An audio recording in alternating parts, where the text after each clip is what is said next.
Un des objectifs de la FORAP est d'accompagner les établissements de santé dans la démarche de certification. Dans ce cadre, un groupe de travail national, constitué de représentants de chaque structure régionale d'appui, a rédigé un manuel d'aide au déploiement des outils d'analyse processus. En complément, il coordonne le travail de groupes régionaux multi-établissements et multiprofessionnels en charge d'élaborer pour chacune des thématiques du compte qualité une grille d'analyse processus. Ce tutoriel vous explique comment utiliser ces grilles. Il est très important que chaque établissement les adapte à son propre fonctionnement. L'outil est un fichier Excel constitué de plusieurs onglets. À l'ouverture, pensez à activer le contenu pour le bon fonctionnement des macros.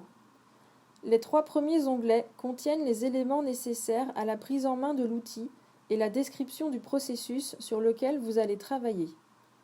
Les 3 suivants constituent le cœur de l'outil. L'onglet Grille est celui sur lequel vous allez essentiellement travailler en vous appuyant si besoin sur l'onglet Échelle et Indicateurs. L'onglet Indicateurs est facultatif. Il peut vous permettre d'identifier des indicateurs pouvant être intéressants dans le compte qualité.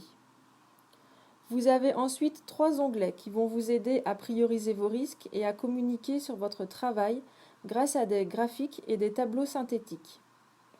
Enfin, les 2 derniers onglets vont vous permettre de faire le lien avec la démarche globale de votre établissement, compte qualité et plan d'action. Sur l'onglet Page de garde, vous avez notamment accès au manuel d'aide au déploiement des outils d'analyse processus en double-cliquant sur l'icône Word. Vous pouvez intégrer, si vous le souhaitez, la fiche d'identité du processus, en l'insérant comme objet. Le guide d'utilisation. Consultez ce guide avant de commencer à utiliser l'outil. Vous y retrouverez la description de l'outil, la définition des termes utilisés et, très important, les consignes techniques pour éviter de faire une manipulation qui pourrait bloquer le fichier. Attention notamment à ce qui est indiqué en orange. La présentation du processus. Cette partie est totalement adaptable et modifiable en fonction de votre établissement. Vous pouvez conserver l'exemple de description proposé ou insérer votre description, texte ou image. Vous avez 3 types de colonnes. Premier type, les colonnes que vous devrez adapter ou compléter. Il est important de vous approprier l'outil et le renseigner en cohérence avec l'organisation de votre établissement.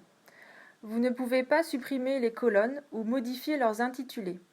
Par contre, vous pouvez ajouter ou supprimer des lignes.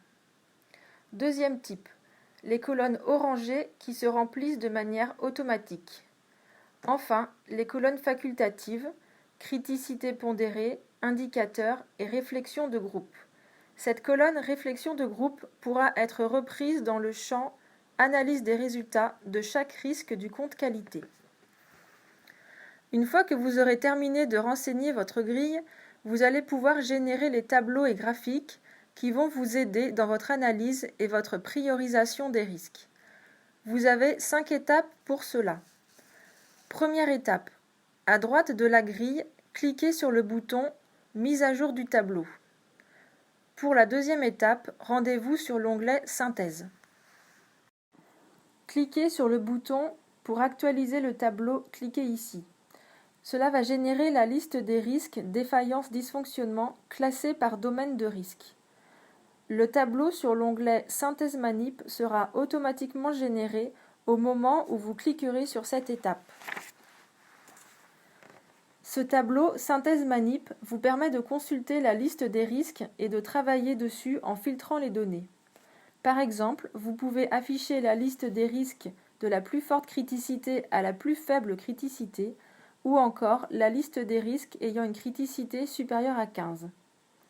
L'étape 3 se trouve sur l'onglet Graphique. À cette étape, vous pouvez choisir le nombre de risques que vous souhaitez afficher dans le tableau. Par exemple 4, ce qui vous permettra d'avoir la liste des 4 risques, ou plus s'il y a des ex-aequo, avec la criticité la plus élevée et le niveau de maîtrise le plus faible, c'est-à-dire les risques sur lesquels vous allez devoir travailler en priorité. Ces risques seront représentés automatiquement sur le diagramme de Farmer à droite de l'écran. L'étape 4 vous permet de générer le tableau synthétique listant l'ensemble des domaines de risque de votre analyse. Cette page, une fois générée, est très visuelle et peut vous servir pour communiquer au sein de votre établissement. Pour l'étape 5, vous devez retourner sur l'onglet Grille. Le bouton « Mise à jour du classement risque » vous permet d'afficher de manière automatique le numéro du risque R1, R2, R3 que vous pourrez utiliser dans l'onglet « Plan d'action ». Pour finir, les deux derniers onglets sont, comme nous l'avons précisé au début du tutoriel, des éléments qui vont vous permettre de faire le lien avec la démarche globale de l'établissement. L'onglet « Analyse des résultats ». Sur cet onglet, vous allez pouvoir saisir une synthèse globale de votre analyse de risque. Cette synthèse facultative pourra être copiée dans le compte qualité sur SARA dans la rubrique « Analyse et plan d'action ». Pour faciliter le remplissage du compte qualité sur SARA, le format du plan d'action SARA a été repris à l'identique. Si vous souhaitez accéder aux outils d'aide à l'analyse processus ou être accompagné pour leur utilisation, nous vous invitons à prendre contact avec la structure d'appui de votre région.